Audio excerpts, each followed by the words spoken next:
Greetings YouTube, Skill Incarnate bringing you all the latest indie gaming goodness.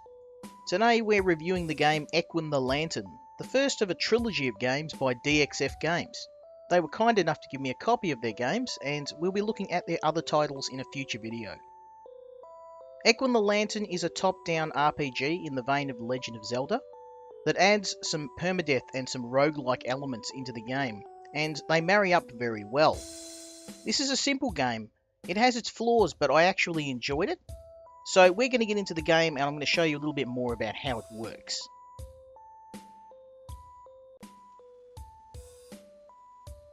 And here we are at the main menu screen, and it is quite simple but very functional. First of all, the View Tips menu. I have to mention that this is one of the few games with tips that are useful. So I do recommend that you have a look through the tips before you attempt your first go at the game. As you progress through the game, you'll be able to find items, and they'll actually be usable across your different attempts, and you can find information on those items here. Finally, there is the Graveyard Vault, and this is a very clever concept. This game is roguelike, and you will die. There is permadeath, so when you die, the run of that character is finished. And at the time of your death, the game will record your character details along with what killed you in this folder. Now, I'm not going to go in and show you mine because this will actually open the operating system and stop the recording. Let's get into the game.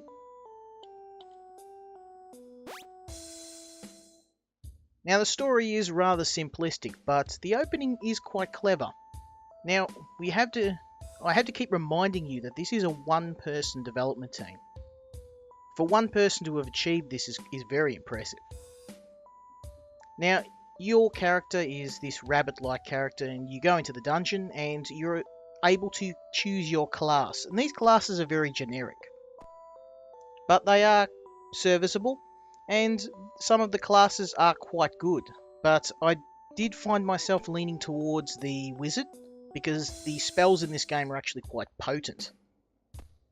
Now, you've got your warrior, and they obviously are mainly concentrated around melee weapons, swords, axes, and so forth. The thief mainly uses daggers and bows. The wizard concentrates on spells. This was my favourite because the wizard is actually very powerful. And the cleric is a nice mix of warrior and ranged spells as well. He's quite a good class. These two classes were my favourite. Now, after selecting your class, you're able to select 3 gifts, and gifts are basically items that you can take with you into the dungeon. And some of these are very useful, and some of them I found to be quite useless. Now, a given for the wizard is of course the Book of Spells, a potion which can regenerate my mana, and I often like to take a Warpstone. And if anyone who's played Diablo will know what the Warpstone is, it allows you to warp back to the entrance of the dungeon.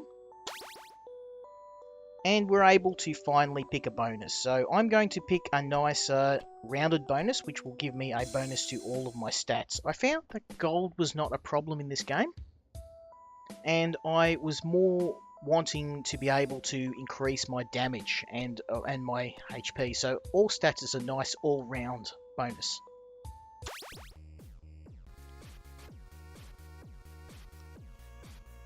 And here we are in the game. We've started a new quest with the wizard, and the goal of the game is to look for the exit of the dungeon and to gather as many useful items that you can find along the way. When you meet an enemy, you will engage with them in a turn-based combat style, very, very similar to Final Fantasy, if you've ever played that. And the game is quite difficult. You will find yourself dying very fast on your first few attempts. In fact, I haven't actually managed to finish the game despite several attempts to do so. The permadeath element in the game is something that you always want to keep on your mind. Try and be as careful and methodical in your exploration as possible. Don't leave anything behind, and in some cases you may actually need to flee from a fight or to leave a dungeon, leaving things behind when the going gets too rough.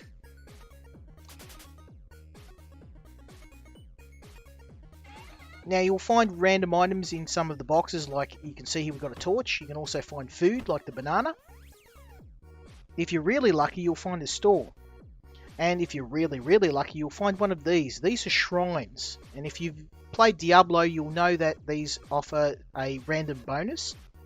Unfortunately, in Equin, they are temporary bonuses. So in our case, we got cold damage. So for a temporary time, we'll actually be able to deal some damage, some extra damage with cold. Now this is the shop, and unfortunately, I haven't found many things in the shop that are worthwhile. My gripe with the shop was that it was incredibly overpriced, even for the most simple of items, such as a simple weapon was over 100 pieces of gold. Now when I say I didn't have any problems with gold, I didn't have any problems with gathering gold to buy food and other items, but in terms of weapons and items, it just wasn't worth the trouble to purchase them from the store. They were just way too expensive.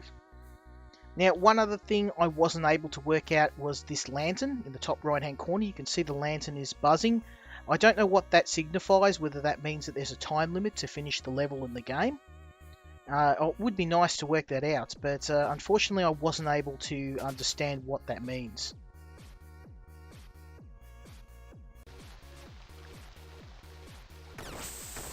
And here we are playing with the warrior. Now the warrior is a very nice all-round class. They have a very good range of different weapons that they can use, and a lot of nice different special attacks. Now, the problem with the classes in this game is that outside of combat, they look virtually the same, and there's really not a lot of variety between them.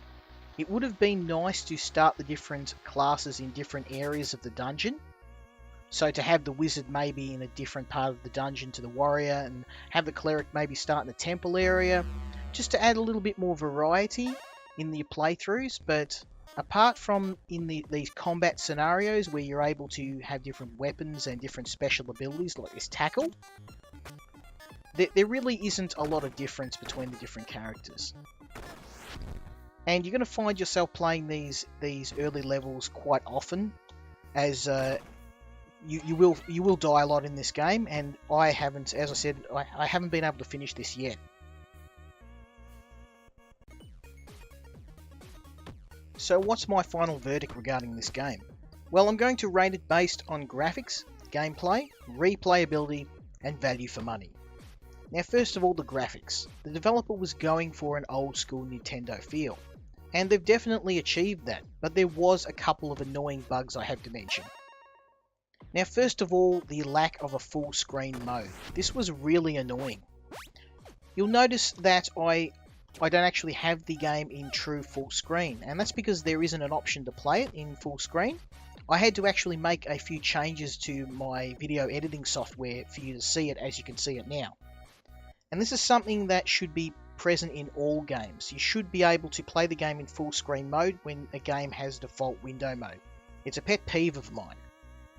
Now the other problem is the default zoom. As you can see, you can only see in a direction for a few squares around your character, and that means that enemies can sneak up on you.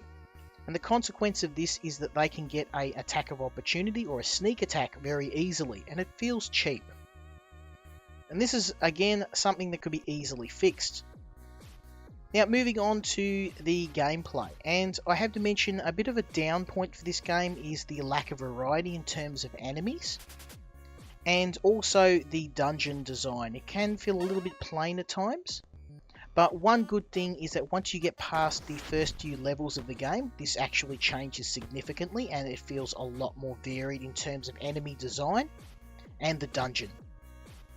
So adding a little bit more variety in the dungeons, a little bit more randomness in the look and feel of the enemies as well, and also adding some extra options to differentiate your different character classes from each other would go a long way to making this game feel a little bit more fresh and different in each attempt. The other thing I have to mention is the difficulty, and this game did feel a little bit too hard at times. Now the developer is trying to go for a game that is family friendly, and I definitely applaud their efforts in doing that.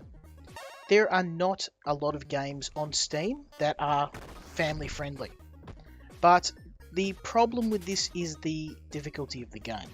So the game is very difficult by default. And most new players and most children are going to absolutely struggle with the difficulty of this game. So if the developer is looking to get some younger players involved, they're going to have to either change the default difficulty of the game or to add different options for difficulty levels to help encourage younger players to play. The upside of this is the challenge definitely adds a lot of replay value to the game. You are going to want to play the game again and again to try and finish it. But the character classes just don't feel different enough, so once you actually finish the game with one character class, you're probably not going to want to play it with others. Now finally we have value for money. Now this is the strongest part of the game. The developer was going for a very reasonable price when they added the price point for this game on Steam. At the time of review, this game is only $1.20 on Steam. And for a game of this type, I can definitely recommend it at that price. This is one of those games that was developed by a very small development team.